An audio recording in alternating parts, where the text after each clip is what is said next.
Class 10 Mathematics Exercise 6.2 আমি question কৰি আছো 6.2 আজি 2 নম্বৰ প্ৰশ্ন লৈছো 2 নম্বৰ প্ৰশ্ন দিছে ত্ৰিভুজ PQR ৰ PQ আৰু PR বাহুৰ ওপৰত ক্ৰমে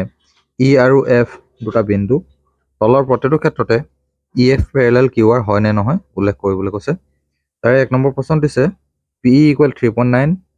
EQ 3 cm PF 3.6 আৰু FR দিছে 2.4 cm এটা ত্ৰিভুজ আঁকি লৈছো PQR PQ ওপৰত E এটা বিন্দু আৰু এফালে PR ওপৰত এটা F বিন্দু আমি প্ৰমাণ কৰিব লাগে এটো EF প্যাৰেলাল QR হয় নে নহয় আমি উলিয়াব লাগে যদি হয় তেতিয়াহলে আমি জানো যে PE divided by EQ is equal PF divided by FR হ'ব লাগিব অৰ্থাৎ ইহঁতৰ অনুপাতটো সমান হ'ব লাগিব তেতিয়া কি হ'ব EF QR প্যাৰেলাল হ'ব ফাৰ্স্ট আমি উলিয়াই চাম PE divided by EQ first কি উলিয়াম P divided by EQ is equal P মান কিমান দিয়া আছে 3.9 আৰু EQ দিয়া আছে 3 আমি যেতিয়া কটাকটি কৰি দিও তেতিয়াহলে কি পোৱা যাব 1.3 পোৱা যাব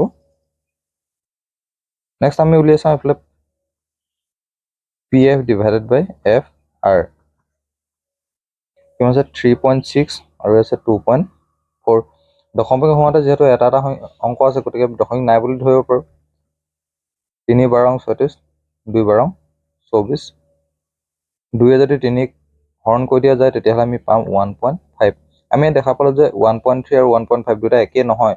অৰ্থাৎ কি হ'ব যেহেতু PE by EQ is not equal PF by FR গতিকে EF is not parallel to QR অৰ্থাৎ ইহঁত সমান্তৰাল নহয় next কোৱেশ্যনত PE = 4 cm QE = 4.5 PF 8 আৰু RF 9 cm বুলি দিয়া আছে আগতত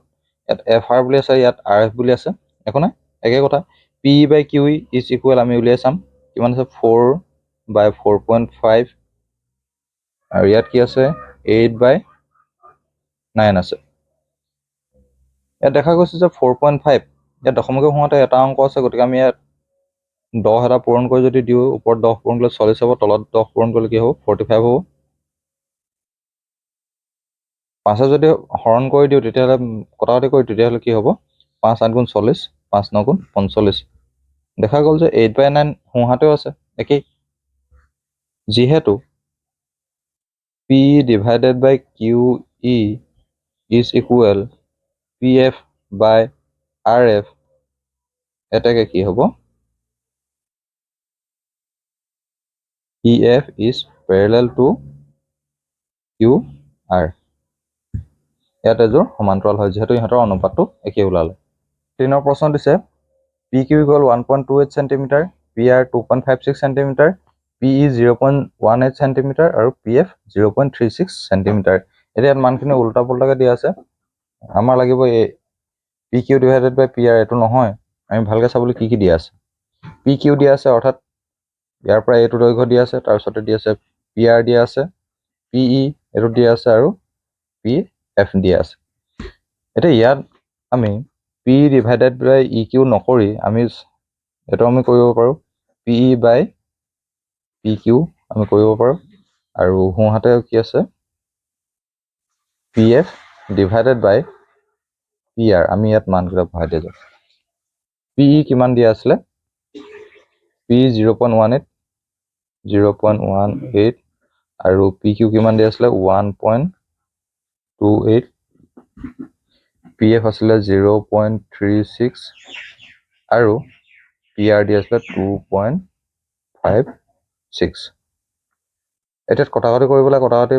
বাঁহাতখিনি পোন প্ৰথমতে নকৰো মই সোঁহাতখিনি কৰিছো সোঁহাতে যদি কৰি দিও দুইৰে যদি কাটি দিও তেতিয়াহলে কি পোৱা যাব 0.18 পোৱা যাব আৰু ইয়াত যদি আমি দুইৰে কাটি দিও 1.2 2 * 2 2 * 4 1 থাকি গ'ল 2 * 8 = 16 এটো দেখা গ'ল যে বাঁহাতৰ তলত একেই অৰ্থাৎ 0.18 divided by 1.28 একে ওলাইছে নে যেহেতু একে ওলাইছে গতিকে কি হ'ব ইহঁত সমান্তৰাল হয় যেহেতু PE by PQ is equal PF by PR